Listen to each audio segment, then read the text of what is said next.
छत्तीसगढ़ के सरकारी स्कूलों में बच्चों के लिए 10 से अधिक किताबें अब तक नहीं पहुंची हैं। पूर्व विधायक विकास उपाध्याय ने सरकार पर आरोप लगाते हुए कहा कि किताबें कभी कबाड़ की दुकानों में तो कभी गोदामों में सड़ती मिल रही हैं। शिक्षा विभाग के इस हालात के लिए मुख्यमंत्री विष्णुदेव साय को जिम्मेदार ठहराया गया है।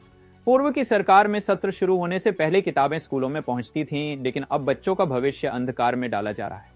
उपाध्याय ने चेतावनी दी कि यदि जल्द कार्रवाई नहीं हुई तो जन आंदोलन होगा और सीबीआई जांच की मांग उठेगी। यूनाइटेड न्यूज ऑफ एशिया के लिए रायपुर से अमृतेश्वर सिंह की रिपोर्ट। छत्तीसगढ़ के सरकारी स्कूलों में बच्चों के लिए 10 से अधिक किताबें अब तक नहीं पहुंची हैं। पूर्व विधायक विकास उपाध्याय ने सरकार पर आरोप लगाते हुए कहा कि किताबें कभी कबाड़ की दुकानों में तो कभी गोदामों में सड़ती मिल रही हैं। शिक्षा विभाग के इस हालात के लिए मुख्यमंत्री विष्णुदेव साय को जिम्मेदार ठहराया गया है।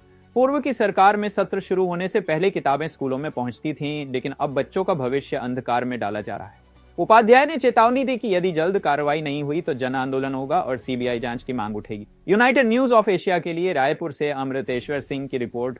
छत्तीसगढ़ के सरकारी स्कूलों में बच्चों के लिए 10 से अधिक किताबें अब तक नहीं पहुंची हैं। पूर्व विधायक विकास उपाध्याय ने सरकार पर आरोप लगाते हुए कहा कि किताबें कभी कबाड़ की दुकानों में तो कभी गोदामों में सड़ती मिल रही हैं। शिक्षा विभाग के इस हालात के लिए मुख्यमंत्री विष्णुदेव साय को जिम्मेदार ठहराया गया है। पूर्व की सरकार में सत्र शुरू होने से पहले किताबें स्कूलों में पहुंचती थीं, लेकिन अब बच्चों का भविष्य अंधकार में डाला जा रहा है। उपाध्याय ने चेतावनी दी कि यदि जल्द कार्रवाई नहीं हुई तो जन आंदोलन होगा और सीबीआई जांच की मांग उठेगी। यूनाइटेड न्यूज ऑफ एशिया के लिए रायपुर से अमृतेश्वर सिंह की रिपोर्ट। छत्तीसगढ़ में सरकारी स्कूलों की 10,000 से भी ज़्यादा स्कूलों में अभी तक किताब नहीं पहुंची है। सत्र चालू हो गया, भारतीय जनता पार्टी की सरकार है।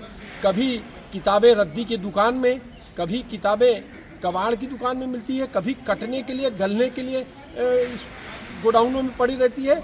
अब जब स्कूल का सत्र चालू हो गया और बच्चों को पढ़ने के लिए किताब नहीं मिल रही, तो अपने आप में बड़े दुख और शर्म की बात है कि छत्तीसगढ़ के नौनिहालों के साथ, उनके भविष्य के साथ खिलवाड़ करने का काम भारतीय जनता पार्टी की सरकार कर रही है। और बड़े दुख की बात है कि स्वयं मुख्यमंत्री इस विभाग के इंचार्ज हैं। इस विभाग की ये स्थिति है और शिक्षा से तो पूरे प्रदेश का एक अपना संदेश जाता है। मैं समझता हूँ प्राथमिकता में शिक्षा सबसे बड़ा विभाग है और मुख्यमंत्री ने ये सोच के अपने पास भी रखा था, लेकिन भारतीय जनता पार्टी की इन 1.5 सालों की सरकार ने छत्तीसगढ़ के भविष्य को, छत्तीसगढ़ के नौनिहालों को अंधकार में ढकेलने की शुरुआत कर दी है। और मैं समझता हूँ आज बड़ा दुर्भाग्य है कि हमारे बच्चों के पास ना किताब है और ना स्कूल में टीचर है।